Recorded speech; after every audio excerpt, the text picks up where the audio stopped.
ओम ओम ओम।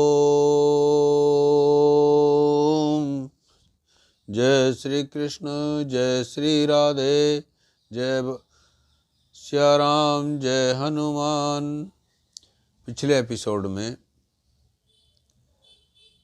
हमने बताया था कि किस प्रकार अर्जुन ने भगवान श्री कृष्ण से मनुष्य के कल्याण के लिए, यानी जो साधक जो भटक जाता है अपने साधन से, भगवत प्राप्ति का जो साधन वो करता है, जब वो भटक जाता है तो फिर उसकी आखिर में गति क्या होती है। तो इस प्रश्न, और फिर दूसरे प्रश्न उसने ये किया था कि क्या वो नष्ट तो नहीं हो जाता, अच्छा छोटे बादल की तरह। और फिर तीसरे प्रश्न में ये किया था कि भाई जो है आप ही इस प्रश्न का उत्तर देने में सक्षम है, आपके अलावा इस प्रश्न का कोई उत्तर देने में सक्षम नहीं है। तो जो जिस प्रश्न में उन्होंने ये कहा था, ये पूछा था कि क्या वो नष्ट तो नहीं हो जाता, तो उस प्रश्न का उत्तर पहले भगवान देते हैं। यानी 38वें श्लोक का जो प्रश्न है उसका जवाब जो है भगवान श्री कृष्ण पहले देते हैं। पार्थ नैवे हो न मूत्र विनाशस्तस्य विद्यते, न हि कल्याण कृत कश्चित् दुर्गतिम तात गच्छति। यानी जो भक्त अपने साधन से विचलित हो गया है, मेरे भजन में लगा हुआ है, जप तप में लगा हुआ है, योग में साधना में लगा हुआ है, यदि वो किसी कारणवश बीच में विचलित हो जाता है, योग भ्रष्ट हो जाता है, तो उसकी दुर्गति नहीं होती है। भगवान ये स्पष्ट कह रहे हैं इस पर, वह कभी जो है नष्ट नहीं होता है। कैसे, इसके उदाहरण भी बताए गए हैं उन्होंने। वो कहते हैं कि मेरे भक्त का तो कभी मतलब जो है पतन होता ही नहीं है, मेरे भक्त का पतन कभी नहीं होता, क्योंकि उसने साधना की है और साधना उसकी बेकार नहीं जाती है। और साधना जो है उसकी जो है उसके कर्तव्य के अंदर, कर्म के अंदर जो है वो जुड़ी हुई है, तो वो व्यर्थ नहीं जाएगी। तो इसलिए मेरे भक्त का पतन नहीं होता है और उसकी साधना व्यर्थ नहीं जाएगी। इसके उदाहरण भी दिए गए हैं। जैसे एक उदाहरण अजामिल का है। श्रीमद् भागवत महापुराण में अजामिल का उदाहरण है कि अजामिल बहुत बड़े भक्त थे, भगवान की साधना करते थे, धर्म कर्म अच्छे करते थे, जब तब करते थे, लेकिन बीच में क्या हुआ कि वो भटक गए और भटक करके जो है ना वो सब कुछ भूल गए, पुत्र मोह में फंस गए। और अंत में जब उनकी मृत्यु निकट आई तो वो जो है भूल गए सब कुछ, स्मरण करना भगवान का। लेकिन उनके मुख से नारायण नाम निकला था, क्योंकि उनके बच्चे का नाम, उनके पुत्र का नाम नारायण था, तो उनके मुख से नारायण नाम निकला था। तो उस नारायण के नाम के कारण जब वो यमदूत उसको लेने आए तो उधर से पार्षद भगवान के आ गए और उन्होंने उन यमदूतों से उस अजामिल को छुड़ा लिया, यमदूतों को नहीं ले जाने दिया। क्यों? क्योंकि उसकी जो भक्ति थी, उसका जो पहले साधन किया हुआ था, जो योग हो रहा था उसकी साधना का, वो योग जो है ना उसको जो है ना उसकी दुर्गति नहीं होने दे रहा था। क्योंकि यमदूत को ले जाने का तात्पर्य तो ये हुआ कि ये अर्थ हुआ कि भाई वो जो है वो नरक में जाएगा या उनको यातना देंगे हो, तो उसके साथ ऐसा हो नहीं सकता, क्योंकि उसने साधना की है, उसने भक्ति की है।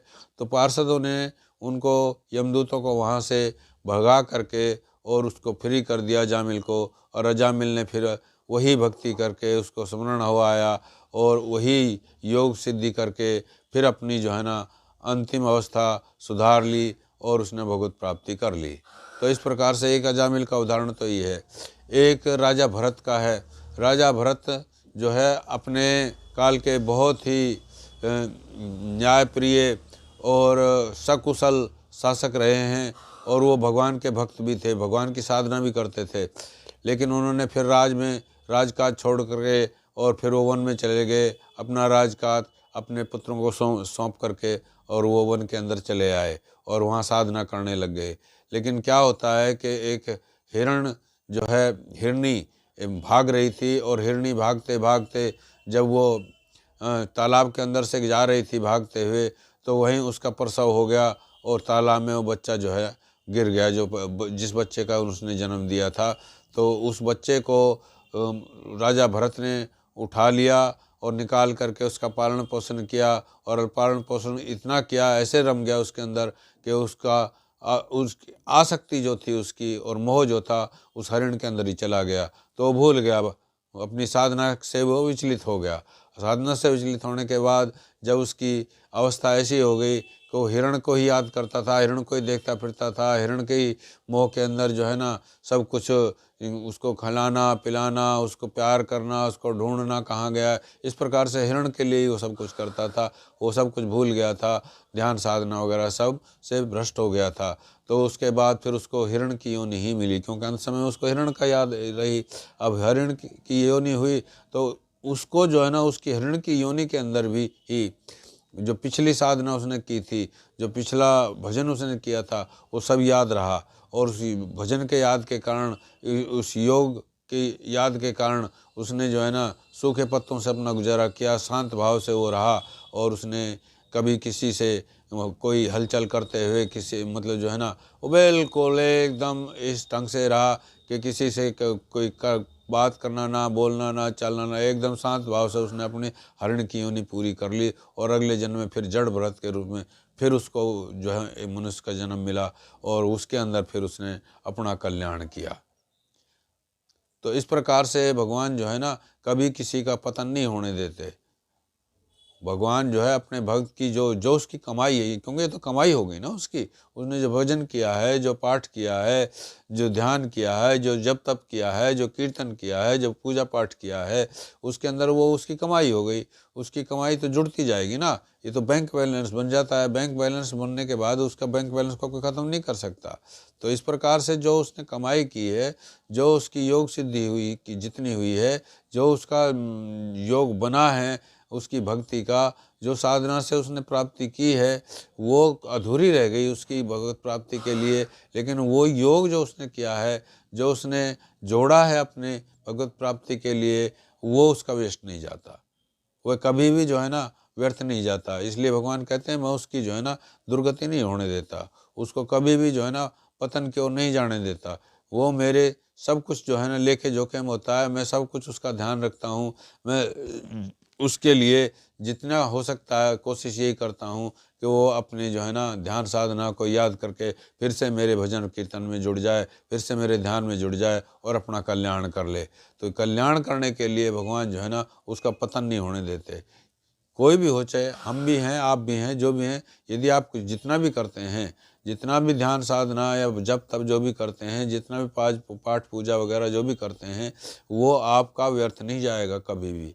व्यर्थ जाने का मतलब ही नहीं है, क्योंकि बैंक के अंदर जैसे पैसा जमा होता है, जैसे राशि जमा हो जाती है और आपके पासबुक के अंदर वो एंट्री होती जाती है, उसी प्रकार से वो जो आपने साधना की है वो भी उसके अंदर जुड़ता जाता है। और जैसे बैंक के अंदर जब जाओगे तो आपको जितना चाहोगे उतना मिल जाएगा, तो वो भी इच्छा के ऊपर जो है ना आपको इस हिसाब से मिल जाता है। लेकिन जो है ना सारा का सारा जितना योग हुआ है उसका रिजल्ट भगवान ये देते हैं कि उसको दोबारा से फिर उसकी ये याद करवाने के लिए उसको कभी तू मेरा स्मरण फिर से कर, और फिर जो है उसकी कल्याण की जो गति है वो सुनिश्चित कर देते हैं। वह अपना कल्याण कर लेता है, वो अपना उद्धार कर लेता है। तो इस प्रकार भगवान कहते हैं कि मैं उसकी दुर्गति नहीं होने देता हूँ, मैं उसका पतन कभी हो ही नहीं सकता। वो मेरा भक्त रहा है, उसने साधना की है, उसने पूरी कोशिश की है, लेकिन बीच में किसी भी कारण से अगर वो विचलित हो गया है तो मैं उसको जो है ना कभी भी उसका पतन होने ही नहीं देता हूँ। तो ये 38वें श्लोक के अंदर जो प्रश्न किया था अर्जुन ने कि क्या वो छिन्न भिन्न बादल फटे बादल की तरह कहीं भ्रष्ट तो नहीं, नष्ट तो नहीं हो जाता, तो भगवान कहते हैं वो नष्ट नहीं होता कभी भी। अतः जो है ना अपनी इस बात को देखते हुए, इस प्रश्न के उत्तर को देखते हुए अपनी भक्ति को बनाए रखिए। यदि कहीं विचलित हो भी गए हो, यदि कहीं आपके दिमाग में कुछ ऐसा आ गया है कि मैं क्या करूँगा, क्योंकि मेरा तो जो साधना की हुई जो है ना वो ख़त्म हो गई है, नहीं, ख़त्म नहीं होती है। आपकी साधना बरकरार है, आपका योग बना हुआ है, आपका बैंक बैलेंस बना हुआ है, और आप कभी भी जो है ना उस साधना के योग से वंचित नहीं हो सकते। आपको अपना कल्याण करिए, फिर से जुड़िए, अपना उद्धार करवाइए। जय श्री कृष्ण, जय श्री राधे, जय भगवत गीता, जय गौ माता, जय गुरुदेव।